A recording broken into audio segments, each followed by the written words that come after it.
this is really interesting. You guys have announced this big partnership with Baidu, and you guys don't even operate in China. And on the other hand, you have Robin Li, the CEO, saying everybody out there is underestimating the capacity of the internet boom in China. They don't understand the online to offline world. It's, what's really amazing is CloudFlare's mission is to help build a better internet, and there are 700 million internet users, or 1 out of every 4 internet users is actually in China. So we recognized that it was a market that our customers really cared about getting into, and that Chinese consumers really wanted to be able to access other companies around the world. And so when CloudFlare is providing its performance and security services to companies ranging from small businesses to Fortune 50 organizations, China was top of mind, and this partnership allows us to ensure that the internet is going to be significantly faster and safer inside China. Now, Carmen, you not only help U.S. companies expand in China, but you liaise with a lot of Chinese tech companies as well.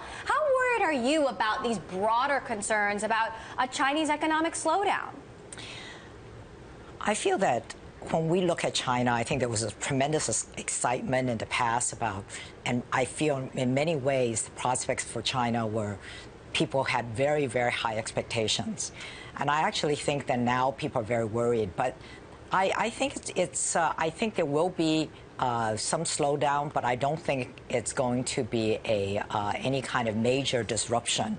I do think there's some market correction going on, which I think is a positive step. I'm really not that worried about the situation.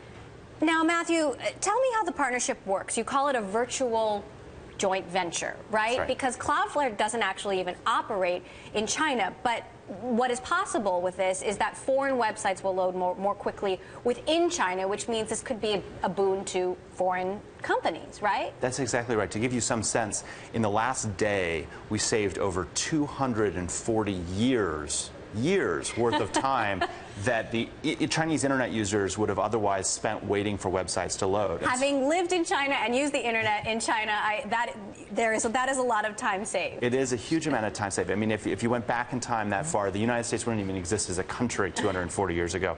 And so what's really remarkable is that we've worked with Baidu in order to allow our customers, CloudFlare customers, to be announced inside of China, but we've done it in such a way that the personal, private data, the secrets of those companies, their email addresses, passwords, SSL keys, are never shared inside of mainland China. And so CloudFlare has no operations that are actually in China. We rely on Baidu to do that. But we have this unified platform across the entire globe now that can ensure performance, security, availability, no matter where your customers are in the world. Now, at the same time that you guys have formed this partnership, it seems like the Chinese government is only restricting the internet even more. Obviously, Facebook is still blocked in China, Twitter is still blocked in China, but now it's difficult to even access Gmail in China.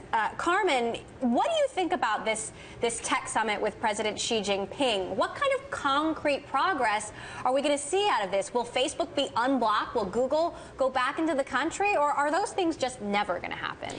I'm actually optimistic about what's happening right now.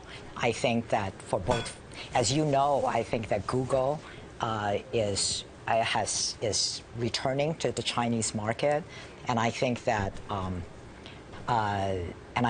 Facebook, I think is still engaged in discussions, and I think that I'm actually quite optimistic, and I think that this summit in Seattle is a very good opportunity for people from China, for people from the U.S., from a lot of U.S. CEOs, and as well as U.S. government representatives will be there. So I think it will be a good opportunity for everybody to be able to get together and talk about the possibilities. But I actually think that if we look at what CloudFlare has been able to do, I think I'm actually quite optimistic that during this next period of time, that we will see more efforts like CloudFlare, which will succeed in enabling U.S. companies to be in China. Carmen, I appreciate your optimism, but I've spoken to a number of experts on the complete opposite side who say, Matthew, that Facebook isn't going to be unblocked in China anytime soon. I think that when we were approaching China, came at it from a perspective that China is going to run their network in the way they run that. And they have the right to do that, and we may agree or disagree with the way they do that. But we haven't taken the position as a tech company based here in San Francisco, a fairly small company, that we can dictate how China runs their network. Instead, what we said was, what percentage of our customers are non-problematic in China? And the answer was about 99% of our customers were non-problematic. And so what that allowed us to do was say, how can we make the internet better for that 99%? Right. And again, I think that there's a lot of discussion that has to happen around that 1%. But for the vast majority of the internet, things work very well.